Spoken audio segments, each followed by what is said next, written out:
Assalamu alaikum class. Hope you're all fine and happy. So today we will start our class with a new topic which is the future tense. Now anyone knows the meaning of future? Yes, the future means anything that we will face in upcoming time. कोई भी चीज़ जो कि future में होगी, आने वाले वक्त के बारे में जब भी हम बात करते हैं तो उसे हम क्या कहते हैं? Future. Now we will discuss first the simple future tense.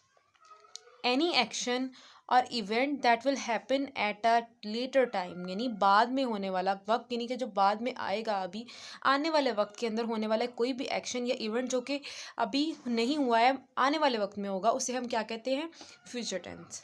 अब इसके लिए जो हम हेल्पिंग वर्ब्स यूज़ करते हैं इस टेंस के अंदर वो होते हैं शेल और विल. शेल यूज़ होता है आई और वी के साथ, और विल यूज़ होता है he she it name they and you के साथ. अब आई और वी के साथ जो शेल का यूज़ है ये बहुत ही लिमिटेड कंडीशंस के अंदर यूज़ होता है, ये तमाम कंडीशंस के अंदर यूज़ नहीं होता. First we will discuss the use of shall, then we will move forward. Here you can see the use of shall. First of all, shall is use for preferences और advice. जब आपने किसी को अपनी preference बतानी है कि आपकी ये तरजीहात हैं, या आपने किसी को कोई एडवाइस देनी है, तो उसके लिए हम शेल का यूज़ करेंगे. Like for example, shall I prepare T for you. अब यहाँ पे आप किसी से क्वेश्चन पूछ रहे हो, किसी से जो है वो अपनी प्रेफरेंस बता रहे हो कि क्या मैं आपसे आपके लिए चाय बना सकता हूँ. So this is your preference, you want to make tea for them, तो आप उनसे पूछ रहे हो. So this is the condition जिसमें हम शेल यूज़ कर सकते हैं. सेकंड कंडीशन वो है जिसमें हम सजेशन दे रहे होते हैं. For example, shall we discuss the new project during the meeting.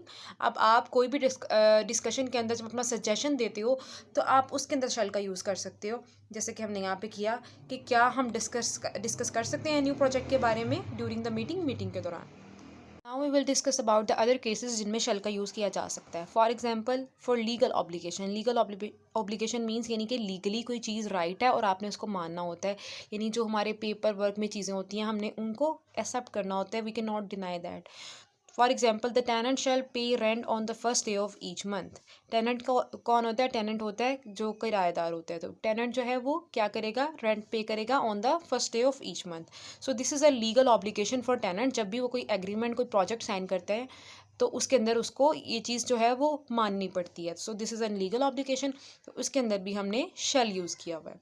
इसके अलावा फॉर्मल डिक्लेरेशंस. फॉर्मली जब हमें एड्रेस किया जाता है किसी कोर्ट्स में या किसी जुडिशल मीटिंग्स में, तो उसके अंदर भी हम शेल का यूज़ करते हैं. Like the court shall reconvene at 2 PM, कि अब जो है वो अदालत दोबारा 2 बजे लगेगी, दोपहर 2 बजे लगेगी.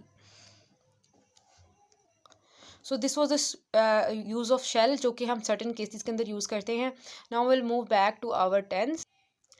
अब हम वापस बात करेंगे अपने फ्यूचर टेंस के बारे में. अब हमने शेल के तो केसेस डिस्कस कर लिए, अब हम विल के बारे में बात करेंगे. अब जो हमारी मॉडर्न इंग्लिश ग्रामर है उसके अंदर विल का यूज़ बहुत ज़्यादा है. हम मोस्ट ऑफ द केसेस में विल को ही यूज़ करते हैं as a helping verb in the future tense. लेकिन शेल का यूज़ जो केसेस मैंने पहले डिस्कस किए हैं, like in the case of any preference और एडवाइस, और when you are giving some suggestion, और फॉर सम लीगल ऑब्लिगेशन, और इन फॉर्मल डिक्लेरेशंस, आप शेल का यूज़ कर सकते हो. बट इनके अलावा जितने भी केसेस हैं, नॉर्मली हम किसी भी वर्ड सब्जेक्ट में जब आई या वही आ जाता है तो हम उसके साथ विल का ही यूज़ करते हैं. Moving on to our simple future tense. सबसे पहले हम इसके पॉजिटिव सेंटेंसेस की बात करेंगे. अब इसके जो पॉजिटिव सेंटेंसेस की फॉर्मुलेशन है वो किस तरह से होती है? सबसे पहले हमारा सब्जेक्ट आ जाता है, उसके बाद शेल या विल का यूज़ होगा अकॉर्डिंग टू द केस और according to the situation of sentence.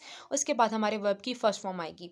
अब क्या होगा कि हमने जैसे सिंपल प्रेजेंट टेंस में वर्ब की फर्स्ट फॉर्म यूज़ की थी, इसी तरह से जो फ्यूचर है, जब भी हम फ्यूचर की बात करेंगे किसी भी केस में, तो उसमें हम हमेशा वर्ब की फर्स्ट फॉर्म ही यूज़ करेंगे.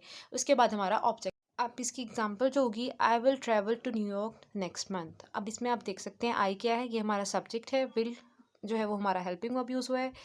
क्यों यूज़ हुआ है? बिकॉज उसमें शेल का कोई भी केस अप्लाई नहीं हो रहा था. इसके बाद ट्रैवल जो है वो क्या हो जाएगा? हमारा वर्ब हो जाएगा. वर्ब की कौन सी फॉर्म है? First form. उसके बाद हमारा न्यूयॉर्क हमारा ऑब्जेक्ट है. नेक्स्ट मंथ हम नेक्स्ट मंथ जा रहे हैं, इट मीन्स कि ये फ्यूचर की बात हो रही है, इस वजह से हमने विल का यूज़ किया है यहाँ पे. Second example is she will finish her homework tonight. This is also an example of positive sentence of future, simple future tense. Now we will discuss about the negative sentences. Negative sentences में क्या होता है? Subject के बाद shall और will आता है और उसके बाद not आ जाता है. बाकी सारा जो स्ट्रक्चर है वो उसी तरह से रहता है. Like I will not travel to New York next month. And she will not finish her homework tonight. ये क्या हो गया, हमारे नेगेटिव सेंटेंसेस हो गए क्योंकि इसमें हेल्पिंग वर्ब के बाद नॉट आ रहा था। अब हम इंटेरोगेटिव सेंटेंस की अगर बात करें तो उसमें क्या होता है, शेल और विल स्टार्ट में आ जाता है जिस तरह तमाम टेंसेस के अंदर होता है, और सब्जेक्ट उसके बाद आ रहा होता है। फिर उसके बाद भी हमारे पास वर्ब की फर्स्ट फॉर्म ही आएगी प्लस हमारा ऑब्जेक्ट आ जाएगा। इसकी एग्जांपल किस तरह से होगी, इसी को हमने चेंज किया हुआ है। विल को उठा के हम शुरू में लेके, जैसे यहाँ पे ले आए हम, will I travel to New York next month, will they meet at the park tomorrow.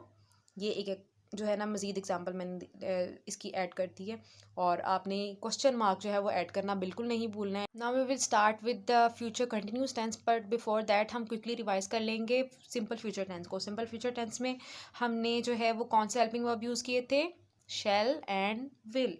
इसके बाद वर्ब की कौन सी फॉर्म यूज़ हुई थी, वर्ब की first form. Now we will start with the future continuous tense. अब मैंने आपको क्लास में कई दफ़ा ये चीज़ डिस्कस की है कि जब भी कंटिन्यूस टेंस आ जाता है ना, किसी भी टेंस में कंटिन्यूस लिखा आ जाए, इट मीन्स कि वहाँ पे क्या यूज़ होगा, वर्ब की फर्स्ट फॉर्म और उसके साथ क्या आएगा, आईएनजी आएगा। इसी तरह से इसकी जो कंटिन्यूस टेंस की जो स्ट्रक्चर है या उसकी जो पहचान है उसकी स्ट्रक्चर की, वो किस तरह से होती है, it is use to describe ongoing और continuous action that will be happening at a specific point in the future. यानी ये ऐसे सिचुएशंस के लिए इस्तेमाल किया जाता है जो कि कॉन्टीन्यूस हैं, अभी अभी चल रही हैं और इन द फ्यूचर भी वो हो रही होंगी। तो इस सिचुएशन के लिए हम किसका इस्तेमाल करते हैं, फ्यूचर कंटिन्यूस टेंस का। तो इसके जो सेंटेंस के हेल्पिंग वर्ब्स हैं वो कौन से हैं, शेल बी और will be. Same in the case यहाँ पे आई और वी आएगा। उसके बाद जो हमारा विल बी है वो किसके साथ यूज़ होगा, he, she, it, name, they and you के साथ। ओके, अब पॉजिटिव सेंटेंस की अगर हम बात करते हैं कि उसका स्ट्रक्चर किस तरह से होता है, किस तरह से उसकी मेकिंग होगी सेंटेंस की, तो सबसे पहले क्या आएगा, हमारा सब्जेक्ट आएगा। उसके बाद सेम थिंग विल और शैल, और उसके साथ हमने जो कंटिन्यूस के लिए हमने यूज़ की है वो क्या है, बी। सिंपल में हम क्या कर रहे थे, सिर्फ विल और शैल का यूज़ कर रहे थे, और फ्यूचर कंटिन्यूस में हमने क्या कर दिया है, विल बी और शैल बी कर दिया उसको। उसके साथ हमने वर्ब की फर्स्ट फॉर्म एंड आईएनजी जो कि कंपलसरी है कंटिन्यूस टेंस के लिए, प्लस हमारा ऑब्जेक्ट आ जाएगा। अब इसके सेंटेंस की जो एग्जाम्पल है वो देख लेते हैं। I will be studying for the exam tomorrow. अब आप कल की बात कर रहे हो और आप ये कह रहे हो कि कल आप ये काम कर रहे हो, कि जैसे आप कहते हो कि मैं कल इम्तहान के लिए तैयारी कर रहा हूँगा या पढ़ रहा हूँगा। अब आप फ्यूचर के बारे में कुछ प्रिडिक्शन दे रहे हो, तो फिर ये कौन सा सेंटेंस है जो आप, कोई भी सिचुएशन आपने ऐसे डिस्कस की है जो आप फ्यूचर में कर रहे हो कि, तो ये हमारी क्या हो जाएगा, फ्यूचर कंटिन्यूस टेंस हो जाएगा।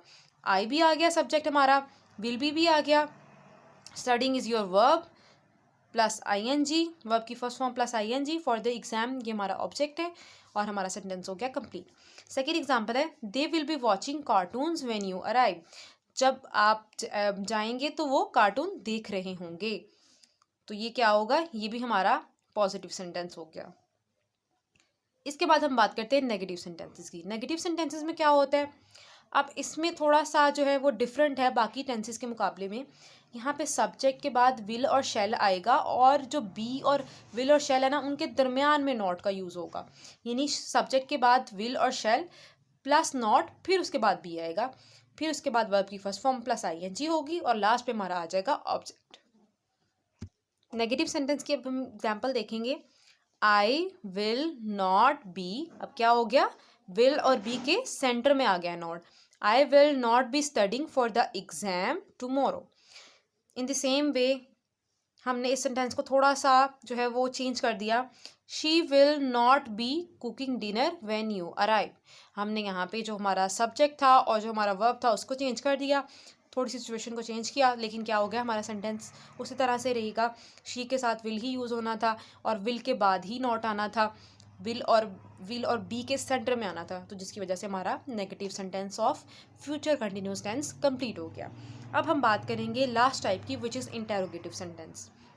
इंटेरोगेटिव सेंटेंस में क्या होता है, आपको इस चीज़ का बिल्कुल आइडिया है। इसमें हम क्या करते हैं, कोई भी हेल्पिंग वर्ब जो हम यूज़ कर रहे होते हैं इसको हम उठा के शुरू में ले आते हैं। तो विल और शैल को शुरू में ले आए प्लस सब्जेक्ट, और फिर उसके बाद भी। नेगेटिव में हमने क्या किया था, सब्जेक्ट और विल शैल के बाद सॉरी विल शेल और उसके बाद सेंटर में नॉट और फिर बी आ रहा था, इसमें हमने क्या किया है, विल शेल के बाद हम सब्जेक्ट को ले आए और उसके बाद बी आ रहा है। यहाँ पे दरम्यान में नॉट आ रहा था, यहाँ पे दरम्यान में सब्जेक्ट आ गया, यहाँ पे सब्जेक्ट जो है वो स्टार्ट में था, यहाँ पे सेंटर में हो गया, जिसकी वजह से will shall plus subject plus be plus verb की first form plus ING plus हमारा ऑब्जेक्ट हो जाएगा, जिसकी एग्जाम्पल क्या होगी, will it be raining at this time tomorrow, क्या कल इस वक्त बारिश हो रही होगी। Will they be writing letter to each other, क्या वो एक दूसरे को खत लिख रहे होंगे। तो इसमें क्या हुआ, हमारा सबसे पहले विल आया जो कि हमारा क्या था, हेल्पिंग वर्ब, उसके बाद एट इट और दे क्या है हमारा सब्जेक्ट, बी उसी तरह से हमारे हेल्पिंग वर्ब का पार्ट है वो आ जाएगा, ये वर्ब की फर्स्ट फॉर्म प्लस ING भी आ गई, प्लस उसके बाद हमारा क्या आ गया, ऑब्जेक्ट भी आ गया, लेटर हमारा ऑब्जेक्ट है यहाँ पे, और यहाँ पे एट दिस टाइम ऑब्जेक्ट है। तो ये क्या हो गया, हमारा सेंटेंस का स्ट्रक्चर हो गया complete. So that was all for today students, take care of yourselves, अल्लाह हाफिज़।